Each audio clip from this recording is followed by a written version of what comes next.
నమస్కారం ప్రజలరా. ఇచ్చిన మాట ప్రకారం రేవంత్ అన్న టక్క టక్క టక్క బిఆర్ఎస్ లో భాషలో చెప్పాలంటే టక్క టక్క టక్క అకౌంట్లలో పైసలు ఆల్రెడీ చేసిండు.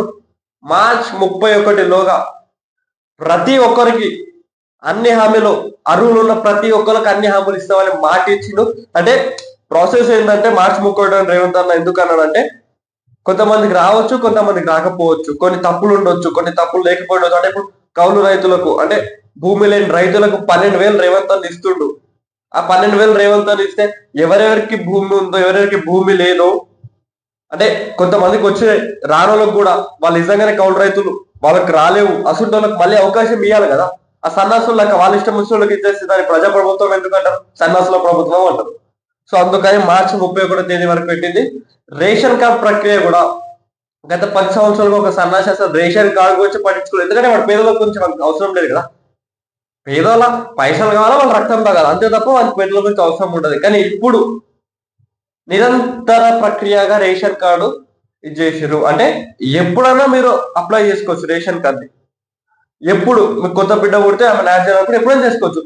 గత ప్రభుత్వంలో 10 సంవత్సరాలకు అయినా కానీ రేషన్ కార్డు ప్రక్రియ లేకపోవడం, లేదంటే వాళ్ళు చెప్పినప్పుడు అప్లై చేసుకోవడం అట్లా ఏం లేదు. ఎట్లయితే మీరు ఆధార్ కార్డు అప్లై చేసుకుంటారో కొత్తగా, ఎప్పుడంటే అప్పుడు అట్లనే రేషన్ కార్డు అప్లై చేసుకోవచ్చు అని తెలంగాణ ప్రభుత్వం క్లిష్ట క్లియర్ గా చెప్పింది.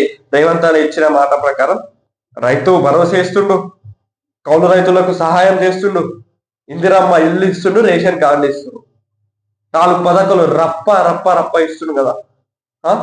మరి అర్హులందరికీ కావాలంటే ఆ దొంగలకు ఉన్నోళ్లకు, లేదంటే నాయకుల మోచేటి నీళ్ళు తాగేటోళ్ళకు ఇవ్వద్దంటే కొంచెం సమయం పడుతుంది. మార్చి 31లో చేస్తామని చెప్పి ఖచ్చితంగా చేస్తారు రేవంత్ అన్న. అంటే సోయలేని సన్నాసి కేటీఆర్ ఏదో మాట్లాడుతున్నారు, వాళ్ళ మాటలు పెద్దగా పట్టించుకోవాల్సిన అవసరం అయితే ఏ మాత్రం లేదు.